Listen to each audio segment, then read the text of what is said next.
Acordei me sentindo animada. 30 anos. Preparei um bolo simples, arrumei o apartamento e organizei a mesa com algumas decorações que tinha comprado. Nada muito elaborado. Apenas um pequeno encontro com a família. Era tudo o que eu queria. Enviei uma mensagem carinhosa no grupo da família, convidando todos para uma tarde tranquila. Apenas bolo, alguns petiscos e a companhia de todos. Adicionei até uma foto fofa das decorações que tinha arrumado. Estava genuinamente ansiosa para ver todo mundo, especialmente porque fazia tempo que não nos reuníamos todos no mesmo lugar. Pensei que seria agradável, um momento simples para celebrar juntos, como família deveria ser. Checava o celular de vez em quando, esperando ver as confirmações chegando. Me senti tão bem naquela manhã, preparando tudo com cuidado, imaginando as conversas que teríamos, as risadas que compartilharíamos. Sempre tive a esperança de que, em datas especiais, pudéssemos deixar de lado as pequenas desavenças que existiam entre nós. 2 minutos depois de enviar o convite, meu celular vibrou. Minha mãe havia respondido minha mensagem. Ninguém vai na sua festinha. Amadurece. Foi só isso. Nenhuma explicação, nenhum pedido de desculpas, nada. E pior que a mensagem dela foi o que veio depois. Silêncio absoluto. Ninguém curtiu minha mensagem original. Ninguém me defendeu. Ninguém disse absolutamente nada. Fiquei ali parada, olhando para a tela do celular, completamente congelada. O bolo ainda estava no forno, e eu podia sentir seu cheiro. O que tinha sido um aroma doce e reconfortante de repente me fez sentir mal. Continuei esperando que alguém, qualquer pessoa da minha família dissesse algo. Minha tia, meus primos, meu irmão.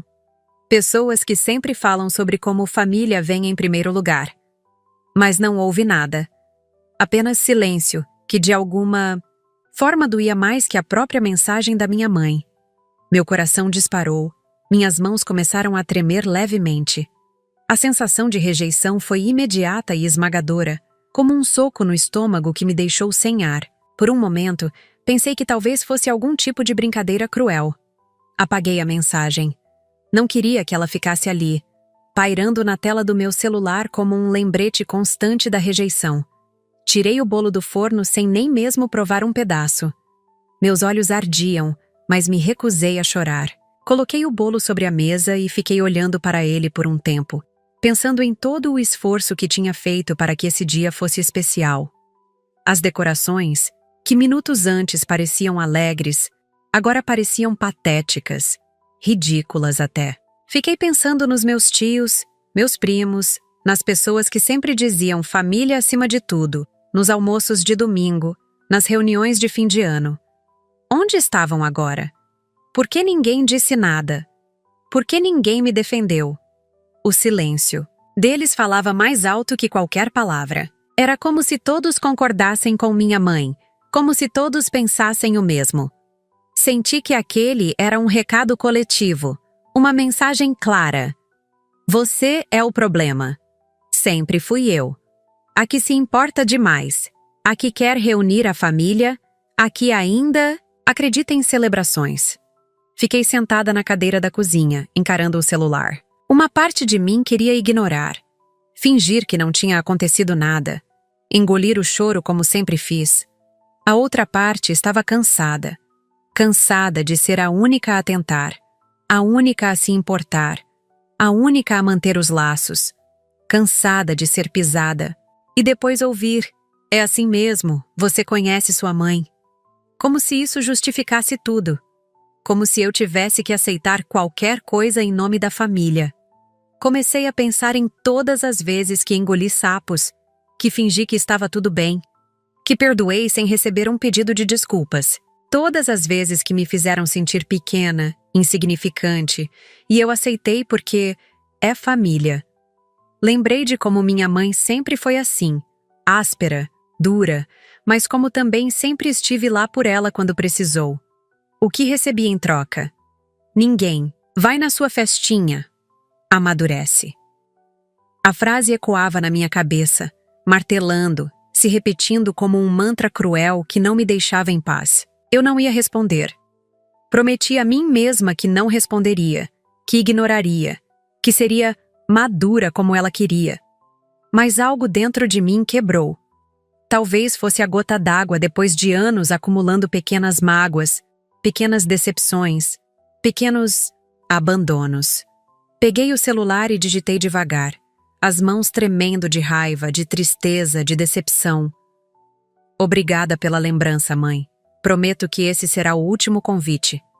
Para sempre. Li e reli a mensagem antes de enviar. Uma parte de mim sabia que estava ultrapassando uma linha, tomando uma decisão que mudaria tudo. A outra parte não se importava mais. Apertei enviar e imediatamente saí do grupo. Não queria ver as reações, não queria ler respostas, não, queria fingir que estava tudo bem mais uma vez. Era o fim. Em questão de 5 segundos, as chamadas começaram a chegar. Minha mãe, meu irmão, minha tia. Ignorei todas. Coloquei o celular no modo silencioso e o deixei virado na mesa. A humilhação pública que sofri se transformou em combustível para algo que eu nunca tinha sentido antes. Uma determinação, fria, calculista, que substituiu a tristeza inicial. Eles me humilharam no grupo da família, na frente de todos. Fizeram questão de me deixar exposta, vulnerável. E ninguém, absolutamente ninguém, achou que isso estava errado. Sentei no sofá e comecei a pensar na minha vida, em tudo que já suportei em nome dos laços familiares. As vezes que emprestei dinheiro que nunca voltou, as vezes que deixei usarem meu nome limpo para conseguirem crédito, as vezes que abri mão dos meus planos para atender às necessidades deles. E o que recebi em troca? Uma mensagem fria no dia, do meu aniversário e o silêncio cúmplice de todos. Lembrei de todas as contas que estavam no meu nome, de todos os favores financeiros, de todas as responsabilidades que assumi para ajudar a família. Era hora de fazer um balanço. Era hora de tomar decisões difíceis. A raiva crescia dentro de mim, substituindo o vazio inicial, me dando uma clareza que nunca tive antes. Meu irmão ligou depois de eu ter ignorado suas 3 primeiras chamadas. Atendi com frieza, sem demonstrar a tempestade que estava acontecendo dentro de mim. Ela estava de mau humor, você sabe como ela é. Foi a primeira coisa que ele disse, como se isso explicasse tudo, como se isso tornasse tudo aceitável. Respirei fundo antes de responder. Queria manter a calma, queria ser racional, queria mostrar que eu era adulta naquela situação. Como? Ela sempre foi, né? Respondi com uma voz que não parecia a minha, tão fria, tão controlada. E vocês? Todos vocês? Também estavam de mau humor? Ninguém achou que aquilo foi cruel? Ninguém pensou em dizer alguma coisa? Ele ficou em silêncio do outro lado da linha. Um silêncio que dizia muito. Olha, não é bem assim. Começou a se justificar, mas eu o interrompi. Não queria ouvir desculpas vazias. Você é adulto, disse a ele com uma firmeza que nunca tinha usado antes. É cúmplice. Todos vocês são. Se você quis ficar neutro, então que fique fora também. Desliguei o telefone antes que ele pudesse responder. Era a primeira vez que eu falava assim com meu irmão. A primeira vez que não engolia o que pensava. A primeira vez que não tentava manter a paz a todo custo. Meu celular voltou a tocar imediatamente. Era ele de novo. Ignorei. Mensagens começaram a chegar, uma atrás da outra.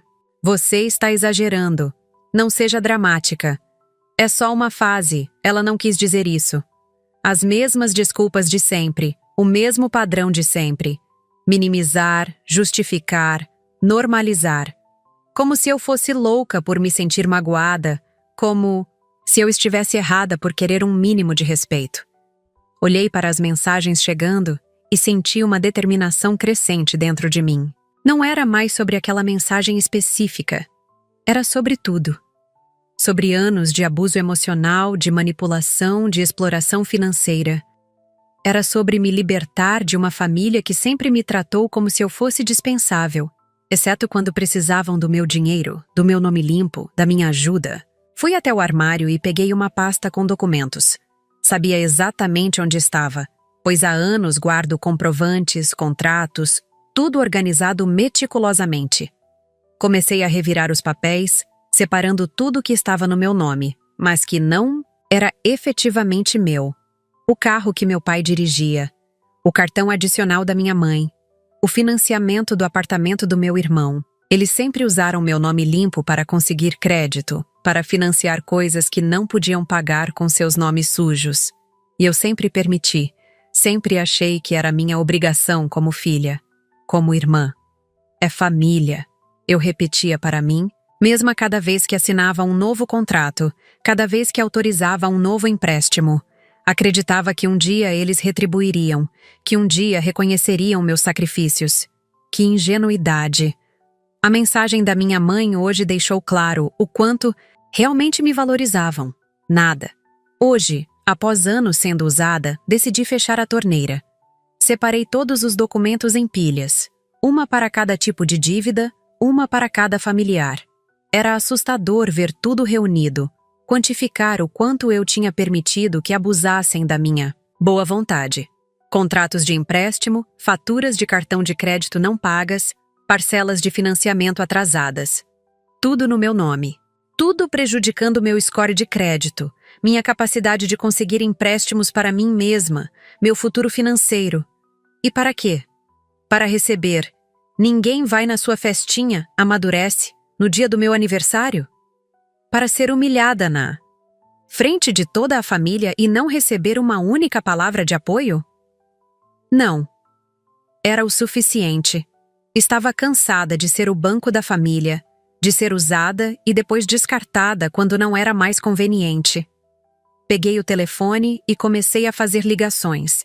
Primeiro para o banco, depois para as financeiras, para as administradoras de cartão de crédito. Era hora de tirar meu nome de tudo aquilo, de cortar os laços financeiros que me mantinham presa a pessoas que claramente não se importavam comigo. Liguei para o banco. Falei com uma gerente. Expliquei que quero tirar meu nome de tudo. Que não autorizo mais empréstimos, financiamentos, nada. Ela parecia confusa no início. Perguntou se tinha certeza. Disse que isso poderia causar problemas familiares. Ri amargamente. Que ironia. Como se eu não estivesse fazendo isso justamente por causa de problemas familiares. Confirmei que tinha certeza absoluta. Ela pediu que eu enviasse documentos, comprovantes, solicitações formais. Comecei o processo imediatamente. Enquanto conversávamos, ela me mostrou exatamente quanto estava no meu nome. 87 mil reais em dívida ativa. Quase engasguei quando ouvi o número. Sabia que era muito, mas não imaginava que chegava a tanto. 87 mil reais. O suficiente para dar entrada em um apartamento próprio. O suficiente para fazer uma viagem que sempre sonhei. O suficiente para mudar completamente minha vida se tivesse sido investido em mim, e não neles. O mais revoltante era que nada daquele dinheiro tinha sido para mim. Nem um centavo. Era o carro do meu pai, as roupas da minha mãe, o apartamento do meu irmão, as viagens dos meus tios. Tudo para pessoas que não tiveram a decência de me defender quando fui humilhada publicamente. Tudo para pessoas que achavam normal me tratar como lixo, depois estender a mão pedindo mais. A gerente do banco continuou falando, explicando os procedimentos, os prazos, as possíveis consequências. Eu ouvia tudo em um estado estranho de clareza e determinação. Não havia mais dúvidas, não havia mais aquela hesitação familiar, aquela voz dentro de mim dizendo, mas é família, você tem que ajudar. Essa voz tinha sido silenciada hoje, substituída por outra muito mais forte que dizia chega. Assinei, digitalmente, os documentos que ela me enviou, confirmei minha identidade, autorizei os procedimentos necessários. Estava oficialmente começando minha libertação financeira. E, mais importante, minha libertação emocional de pessoas que nunca realmente me valorizaram, que nunca realmente me amaram do jeito que eu merecia ser amada. Entrei em contato com a empresa de crédito e mandei notificação formal por e-mail, solicitando o cancelamento imediato de todos os cartões adicionais vinculados à minha conta. Fiz questão de colocar meus pais em cópia no e-mail. para que soubessem exatamente o que estava acontecendo, para que não pudessem alegar depois que não foram avisados. Anexei todos os comprovantes, todos os extratos mostrando os gastos que eles fizeram com meu cartão, todas as parcelas atrasadas. Queria que vissem em preto e branco tudo o que tinham feito. Queria que entendessem que não era apenas sobre a mensagem cruel da minha mãe hoje, mas sobre anos de abuso financeiro, anos sendo usada. O e-mail foi enviado às 14h32. Exatamente 1 hora depois, às 15h32, meu pai me ligou, furioso como eu nunca tinha ouvido antes. "Você tá acabando com a gente", ele gritou assim que atendi, sem nem mesmo dizer olá. Sua voz estava tão alta que tive que afastar o telefone do ouvido. Ele continuou gritando, ameaçando, dizendo que eu não podia fazer isso, que eu não tinha o direito, que estava traindo a família. As mesmas táticas de sempre. Intimidação, culpa, vergonha. Como se eu fosse a errada por querer proteger meu próprio nome, meu próprio futuro. Como se eu devesse sacrificar tudo por pessoas que me humilharam publicamente e não pensaram 2 vezes sobre isso. Deixei ele gritar, deixei ele colocar para fora toda a raiva, todo o veneno. E quando finalmente fez uma pausa para respirar, simplesmente desliguei o telefone. Não havia mais nada a ser dito. Não havia mais explicações a serem dadas. A decisão estava tomada, e pela primeira vez na minha vida, me senti no controle. No controle da minha vida, das minhas finanças, do meu futuro. E era assustador e libertador ao mesmo tempo. Eles vieram até minha casa. Sem aviso, sem permissão, simplesmente apareceram. Tocaram a campainha insistentemente, como se estivessem prestes a arrombar a porta. Pela janela, vi minha mãe e meu pai parados na varanda, ambos com expressões que misturavam raiva e desespero. Minha mãe gritava: "Abre isso aqui, ingrata!" A palavra ingrata ecoou nos meus ouvidos. Ingrata. Depois de tudo que fiz por eles, eu era a ingrata. A ironia era quase palpável. Notei que minha mãe segurava algo nas mãos. Um pacote pequeno, embrulhado em papel de presente. Quase ri. Um presente? Agora? Depois de tudo? Era ironia? Culpabilidade tardia? Uma tentativa desesperada de me manipular. Novamente? Qualquer que fosse o motivo, era tarde demais. Muito tarde demais. Não abri a porta, nem mesmo me aproximei dela. Fiquei parada, observando através da cortina, vendo o desespero deles crescer à medida que percebiam que eu não cederia desta vez. Eles continuaram batendo, gritando, chamando meu nome. Os vizinhos começaram a sair para ver o que estava acontecendo. Era humilhante, constrangedor. Mas não era eu quem estava fazendo o papel de louca na frente de todos. Peguei meu telefone e liguei para a polícia. Expliquei a situação calmamente. Disse que havia pessoas perturbando minha paz, fazendo ameaças e que eu não me sentia segura. A atendente garantiu que uma viatura seria enviada em alguns minutos. Enquanto esperava, observei meus pais. Meu pai parecia cada vez mais furioso. Minha mãe alternava entre gritar comigo e chorar dramaticamente. O teatro de sempre, a manipulação de sempre. Mas eu não era mais a mesma. Aquela mensagem no grupo da família tinha quebrado algo dentro de mim, algo que não podia ser consertado com um presente de última hora ou com lágrimas de crocodilo. Quando a viatura chegou, saí para falar com os policiais. Expliquei a situação. Mostrei as mensagens, os e-mails, contei sobre as dívidas, fiz um boletim de ocorrência ali mesmo, na frente deles, para que soubessem que eu estava falando sério, que não havia volta. Me adicionaram de novo no grupo da família. Sem minha permissão, sem meu consentimento. Simplesmente me jogaram, de volta naquele espaço virtual onde horas antes tinha sido humilhada. E começou o festival de mensagens. Áudios de tias chorando, primos mandando textos longos sobre que decepção, sangue do seu sangue, família acima de tudo. Como se eu fosse a vilã da história. Como se eu tivesse cometido algum crime imperdoável ao decidir não ser mais o banco da família. Nenhum deles mencionou a mensagem da minha mãe. Nenhum deles reconheceu como aquilo tinha sido cruel, desrespeitoso, humilhante. Era como se aquilo nunca tivesse acontecido, como se eu estivesse reagindo ao nada, como se fosse louca. Gaslighting, em sua forma mais pura. Fiquei observando as mensagens chegarem, uma após a outra, todas seguindo o mesmo padrão. Culpa, vergonha, manipulação emocional. Decidi responder de uma forma que nunca imaginei que faria. Comecei a tirar print de todos os contratos no meu nome, de todas as dívidas, de todos os comprovantes de pagamento que fiz ao longo dos anos. Um após o outro, enviei tudo no grupo, sem texto, sem explicação, apenas os documentos frios e impessoais mostrando a verdade que todos fingiam não ver. 87 mil em dívidas no meu nome. Anos sendo explorada financeiramente por pessoas que agora me chamavam de ingrata, de decepção, de traidora. O silêncio que se seguiu foi absoluto. Sepulcral. Ninguém respondeu. Ninguém mandou áudio. Ninguém tentou justificar. Vi um primo saindo do grupo na mesma hora. Depois outro. E mais outro. A verdade estava ali, exposta para todos verem. Impossível de ser negada ou minimizada.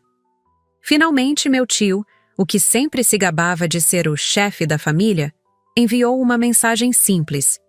Isso são assuntos particulares. Não deviam estar aqui. Tarde demais. A máscara tinha caído e todos tinham visto o que se escondia por trás. Você vai deixar a gente na rua? Minha mãe escreveu em privado, algumas horas depois do caos no grupo da família. Nenhum pedido de desculpas pela mensagem, cruel, nenhum reconhecimento do dano emocional que tinha causado. Apenas a preocupação com as consequências materiais das próprias ações. Típico. Tão previsível que quase me fez rir. Respirei fundo antes de responder. Queria ser clara, direta, sem deixar espaço para manipulações ou mal-entendidos. Eu fui deixada sozinha no dia em que mais precisava. Escrevi, referindo-me não apenas ao aniversário de hoje, mas a todas as vezes em que precisei deles emocionalmente e não estavam lá. Durante anos, permiti que usassem meu nome, meu crédito, meu dinheiro. E hoje, quando pedi apenas a presença de vocês, recebi amadurece como resposta. Quem precisa amadurecer não sou eu, ela respondeu com um áudio. Estava chorando, soluçando de uma maneira que, em outros tempos, teria partido meu coração e me feito voltar atrás imediatamente. Mas eu conheço esse choro. É o mesmo que ela usa quando quer alguma coisa, quando quer manipular, quando quer que eu me sinta culpada e faça o que ela quer. Não funcionou dessa vez. Ouvi o áudio inteiro, cada segundo das lamentações, das acusações veladas, das tentativas de me fazer sentir como a vilã da história. E quando terminou, respondi com um texto simples. Não funciona mais. Não vou voltar atrás. Vocês terão que lidar com as consequências das próprias escolhas, assim como estou lidando com as minhas. Bloqueei seu número logo depois. Não queria mais ouvir choros falsos. Não queria mais ser manipulada. Não queria mais ser a única adulta em uma família de crianças que nunca assumem responsabilidade por nada. Era hora de seguir em frente, de verdade, sem olhar para trás. Meu pai ameaçou processar. Sim, você leu certo. Disse que eu fiz tudo de má fé e que ele pode me colocar na justiça por romper acordo verbal de família. Como se existisse tal coisa na legislação brasileira. Como se usar o nome de alguém para conseguir crédito sem intenção de pagar fosse legal. Como se humilhar publicamente uma filha no dia do aniversário dela fosse um direito parental protegido por lei. Recebi a mensagem dele enquanto estava sentada no sofá, bebendo um chá para tentar me acalmar depois de tudo que tinha acontecido. Li e reli, tentando entender como chegamos a esse ponto. Como meu próprio pai estava me ameaçando legalmente por eu ter decidido proteger meu nome, meu futuro. A audácia era impressionante. A completa falta de autocrítica, de percepção da realidade, era quase fascinante de tão absurda. Respondi com 2 termos jurídicos que pesquisei rapidamente: coação emocional e fraude documental. Expliquei em termos simples que o que eles fizeram comigo durante anos tem nome na lei e não é acordo verbal de família. É crime. É fraude. É usar o nome de outra pessoa para obter vantagens financeiras sem intenção de arcar com as responsabilidades. Expliquei que tenho todos os comprovantes, todos os documentos, todas as provas necessárias para demonstrar que fui coagida emocionalmente a permitir que usassem meu nome. E que se ele quisesse mesmo levar isso para a justiça, eu estaria mais do que preparada para me defender. Depois desse meu último texto, ele parou de responder. O silêncio dele foi mais revelador que qualquer palavra poderia ser. Sabia que tinha ido longe demais, que tinha mostrado suas cartas e percebido que seu blefe não funcionaria. Era o fim das ameaças, pelo menos por enquanto. E com cada pequena vitória, com cada limite estabelecido, eu me sentia mais forte, mais determinada, mais livre das amarras que me prenderam por tanto tempo. Minha madrinha, que sempre ficou calada, me ligou chorando. Atendi com hesitação, esperando mais um sermão, mais uma tentativa de me fazer sentir culpada. Mas o que ouvi foi completamente diferente. Entre soluços, ela confessou que sempre soube o que faziam comigo, que via como me exploravam financeiramente, como me manipulavam emocionalmente, como me tratavam como um banco e não como uma filha, que tinha medo de se meter, de causar conflitos, de perder o contato com a família que tanto prezava. Por isso, ficou em silêncio todos esses anos, observando de longe, sentindo-se cada vez mais culpada por não intervir. Hoje, porém, depois de ver a mensagem da minha mãe no grupo, depois de testemunhar a humilhação pública que sofri, depois de ver como todos se voltaram contra mim quando decidi me proteger, ela não conseguiu mais ficar calada. "Estou ligando para te dizer que você está certa", ela disse entre lágrimas. "E para te dizer, parabéns por tudo, inclusive por se libertar." Suas palavras me atingiram como um bálsamo inesperado em um dia de feridas abertas. Finalmente alguém estava vendo a verdade. Finalmente, alguém estava reconhecendo o que sofri, o que suportei, o que aguentei em silêncio durante anos. Não, era loucura minha, não era exagero, não era ingratidão como todos queriam me fazer acreditar. Era abuso, era exploração, era manipulação. E agora, alguém além de mim estava dizendo isso em voz alta. Minha madrinha continuou falando, pedindo desculpas por não ter tomado uma posição antes, por não ter me defendido quando precisei. Disse que admirava minha coragem, minha força, minha determinação em quebrar um ciclo que muitos normalizam, em nome da família. Disse que me apoiava completamente nessa decisão, mesmo que isso significasse que ela também seria excluída do círculo familiar por estar do meu lado. Pela primeira vez naquele dia, senti que não estava sozinha, que tinha pelo menos uma pessoa que entendia, que via, que apoiava. E isso fez toda a diferença. Ela me transferiu $5.000, sem que eu pedisse, sem que esperasse, sem qualquer tipo de obrigação. Simplesmente fez o Pix e me enviou o comprovante com uma mensagem: "Para você comemorar seu renascimento, não seu aniversário."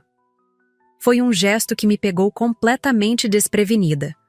Não porque precisava do dinheiro, embora ajudasse muito, considerando as dívidas que teria que assumir, mas porque simbolizava algo muito maior.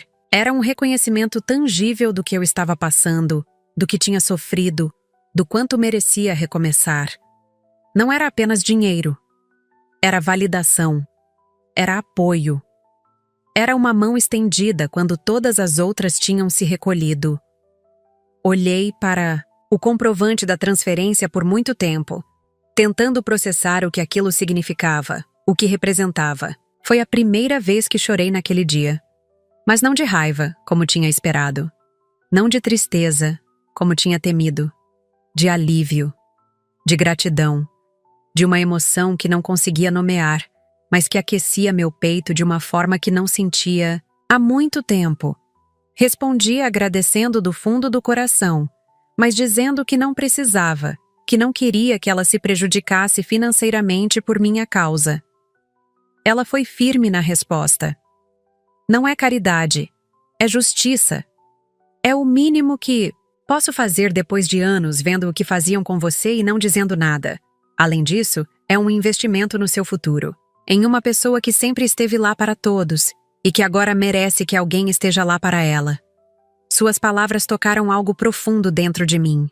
A ideia de que eu merecia estar primeiro na minha própria lista de prioridades, de que merecia investir em mim mesma depois de anos investindo nos outros, era revolucionária.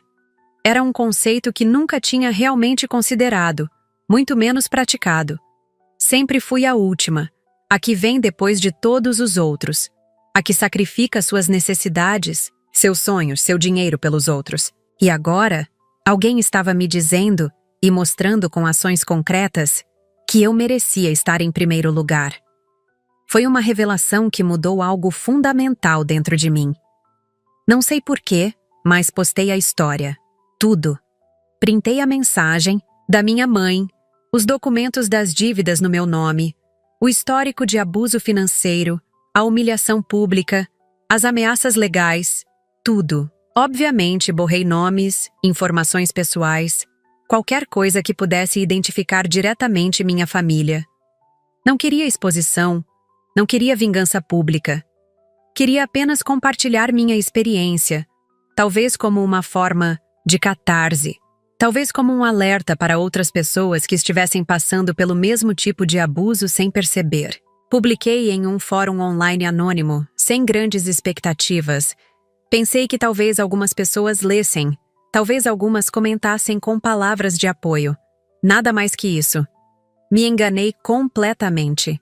Em menos de 2 horas, meu post tinha viralizado. Mais de 30.000 compartilhamentos. Milhares de comentários. Centenas de mensagens privadas de pessoas relatando experiências semelhantes, agradecendo por dar nome ao que tinham vivido, por mostrar que não estavam sozinhas. A repercussão foi avassaladora. Pessoas de todo o país, e até de fora dele, compartilhavam suas próprias histórias, ofereciam conselhos legais, indicavam terapeutas especializados em traumas familiares, expressavam indignação com o que tinha acontecido comigo.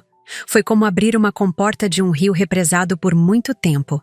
Tantas pessoas sofrendo em silêncio, tantas normalizando abusos em nome da família, tantas carregando dívidas que não eram suas por medo de decepcionar, de ser excluídas, de ser julgadas.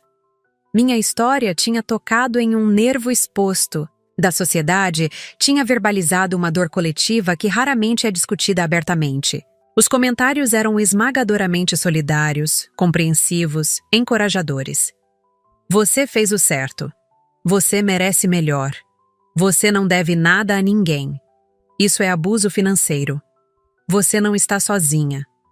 Cada mensagem era como uma confirmação de que não estava louca, de que minha reação não era exagerada, de que tinha todo o direito de estabelecer limites e me proteger de pessoas que me prejudicavam, mesmo que fossem família. Eles viraram piada pública.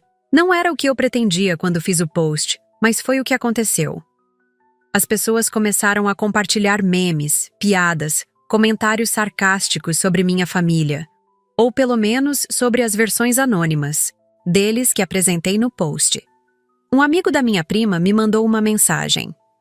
Seus pais estão sendo detonados no Twitter.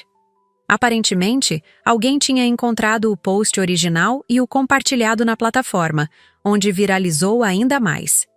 Chamaram minha mãe de rainha do gaslighting, meu pai de golpista familiar, meus parentes de vampiros financeiros. Hashtags foram criadas, threads longas analisando o comportamento abusivo foram escritas, psicólogos e advogados usaram minha história como estudo de caso em suas próprias postagens. Era surreal, completamente surreal. Em questão de horas, a dinâmica familiar tóxica que normalizei durante anos tinha se tornado assunto de discussão nacional. Um fenômeno de mídia social que escapou completamente do meu controle. Minha mãe, de alguma forma, descobriu o post. Não sei como. Talvez alguém tenha mostrado a ela. Talvez ela mesma tenha encontrado durante uma busca online. Talvez alguém da família tenha reconhecido nossa história, apesar dos nomes borrados. O fato é que ela me mandou uma mensagem direta, curta e brutal. Você nos destruiu. 3 palavras apenas, mas carregadas de acusação, de ressentimento, de raiva. Como se eu fosse a culpada por expor um comportamento abusivo, e não ela. Por praticá-lo. Como se a vergonha devesse cair sobre quem denuncia, e não sobre quem comete o abuso. Como se eu tivesse alguma obrigação de proteger a reputação de pessoas que nunca se preocuparam em proteger meus sentimentos, minha saúde mental, meu futuro financeiro. Li e reli a mensagem, tentando sentir algo. Culpa, arrependimento, qualquer coisa. Mas tudo o que consegui pensar foi: vocês começaram. E era verdade.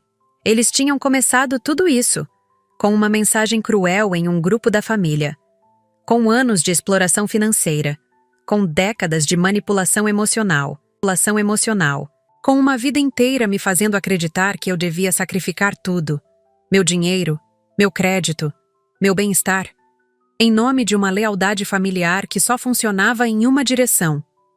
Eu não tinha destruído ninguém, tinha apenas deixado de me destruir para salvar pessoas que nunca se importaram em me salvar. O post viral foi apenas uma consequência, não a causa. A causa foi aquela mensagem no grupo da família. Ninguém vai na sua festinha. Amadurece. E todas as mensagens semelhantes, explícitas ou implícitas, que recebi ao longo dos anos. A internet apenas fez o que sempre faz. Amplificou. Tornou visível o que antes era escondido dentro das paredes de uma família aparentemente normal. Mostrou ao mundo o que eu sempre soube, mas tinha medo de admitir. Que o que sofri tem nome, tem consequências, e não é normal nem aceitável. Não importa quantas vezes tentem me convencer do contrário. Finalizei a ruptura. Não foi um processo, rápido nem simples. Exigiu determinação, paciência e uma força que não sabia que tinha. Comecei pelo mais óbvio. O cartão adicional que minha mãe usava como se fosse dela, acumulando dívidas no meu nome sem a menor intenção de pagá-las. Liguei para a operadora do cartão e, após explicar a situação, solicitei o cancelamento, imediato. A atendente hesitou, perguntou se eu tinha certeza, alertou sobre as consequências para o relacionamento familiar. Tive que rir. Que relacionamento? Aquele baseado em exploração financeira e humilhação pública? Confirmei o cancelamento e segui em frente. Em seguida, entrei em contato com o Detran. O carro que meu pai dirigia há anos estava no meu nome, um financiamento que ele prometeu pagar, mas que há meses caía em atraso, prejudicando meu score de crédito. Solicitei o bloqueio por inadimplência. O funcionário do outro lado da linha soava incrédulo quando expliquei. Mas é o carro do seu pai. Sim, mas a dívida era minha. As restrições eram minhas. O nome sujo era meu. E agora, a decisão também era minha. O bloqueio foi registrado, uma a uma. Cortei todas as amarras financeiras que me prendiam a eles. Contas conjuntas, empréstimos, financiamentos, tudo. Foi um processo exaustivo, burocrático, extenuante. Passei horas ao telefone, navegando por menus automáticos, explicando repetidamente minha situação para atendentes diferentes, enviando documentos, preenchendo formulários, confirmando minha identidade. Alguns eram compreensivos. Entendo completamente, vamos resolver isso. Outros tentavam me dissuadir. Tem certeza? É uma decisão séria. Como se eu não soubesse, como se não tivesse pensado em todas as implicações, como se a decisão tivesse sido tomada num impulso, e não após anos de abuso. A frase que mais ouvi foi sem dúvida: mas é família. Essa frase mágica que supostamente justifica todo tipo de abuso, de exploração, de desrespeito.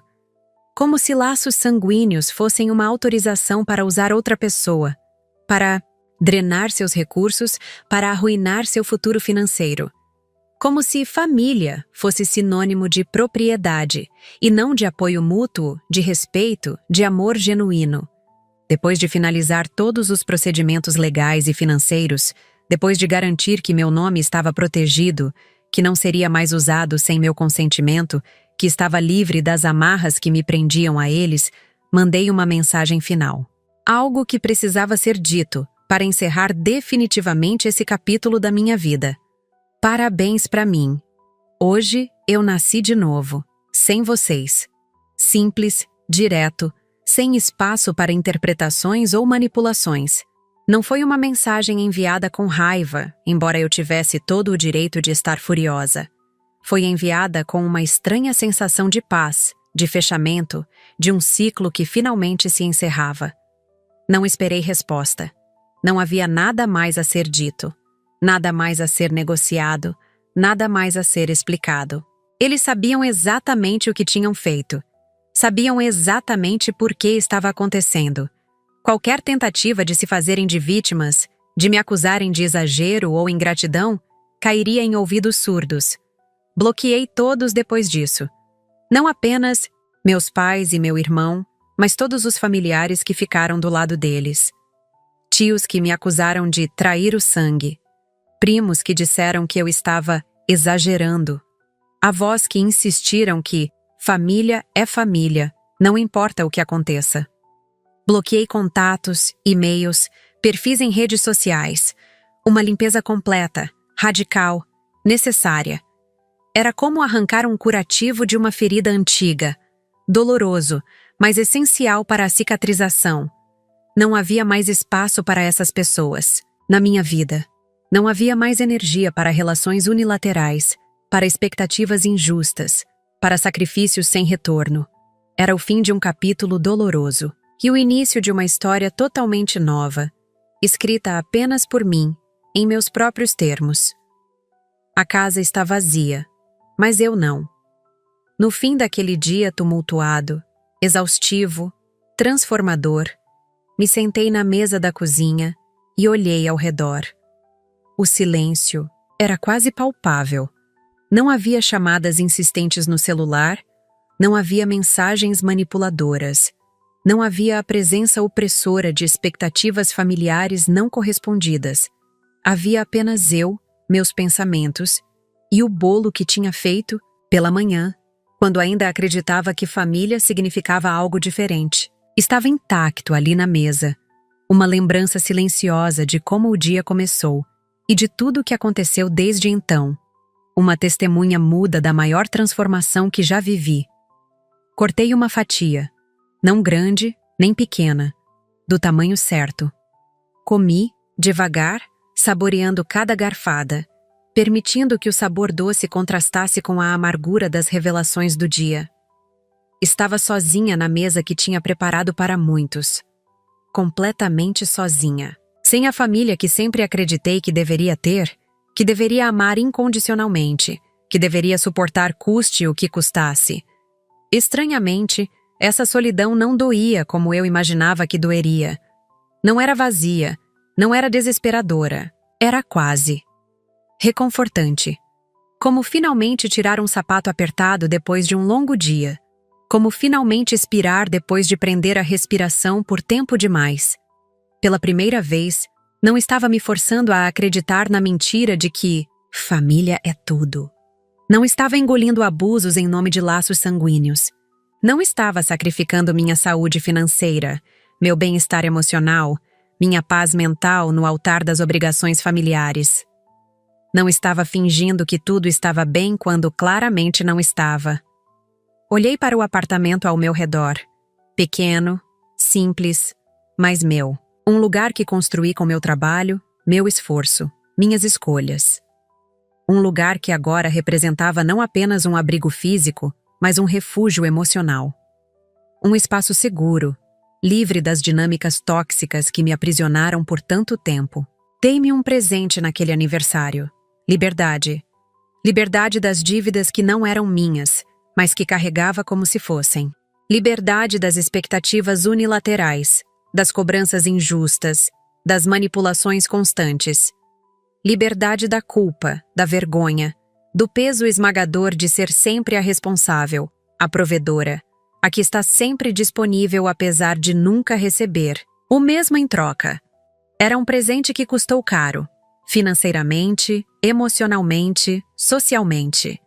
Havia os 87.000 reais em dívidas que precisaria assumir e, eventualmente, quitar. Havia os relacionamentos familiares que nunca mais seriam os mesmos. Havia a dor da rejeição que ainda pulsava sob minha pele, que ainda fazia meu coração apertar em momentos inesperados. Havia o medo do futuro, das consequências a longo prazo, das repercussões que ainda não podia prever. Mas tudo isso valia a pena. Cada centavo, cada lágrima, cada noite de insônia, cada momento de dúvida. Porque pela primeira vez em anos, talvez pela primeira vez na vida, celebrei meu aniversário de verdade. Não como uma obrigação social, não como uma performance para agradar os outros, não como uma desculpa para ser usada e descartada mais uma vez, mas como uma verdadeira celebração do meu valor, da minha força, da minha capacidade de estabelecer limites saudáveis e de escolher me colocar em primeiro lugar, de reconhecer meu próprio valor e agir de acordo. Olhei para o último pedaço de bolo no prato e sorri. Um sorriso pequeno, ainda hesitante, mas genuíno. A casa estava vazia, sim. Os lugares ao redor da mesa estavam vazios. Mas eu estava cheia. Cheia de possibilidades que antes não conseguia enxergar. Cheia de uma autodeterminação que antes não sabia que possuía. Cheia de um tipo de paz que só vem quando finalmente decidimos que merecemos mais, muito mais, do que migalhas, emocionais disfarçadas de amor familiar. E esse sentimento, essa certeza, essa liberdade recém-descoberta, era o melhor presente de aniversário que já recebi na vida. Não veio embrulhado em papel colorido, não veio com cartão, mas veio com uma promessa silenciosa, a de que, daquele dia em diante, eu viveria nos meus próprios termos. E isso, só isso, valia mais do que qualquer presente que eles jamais poderiam ter me dado.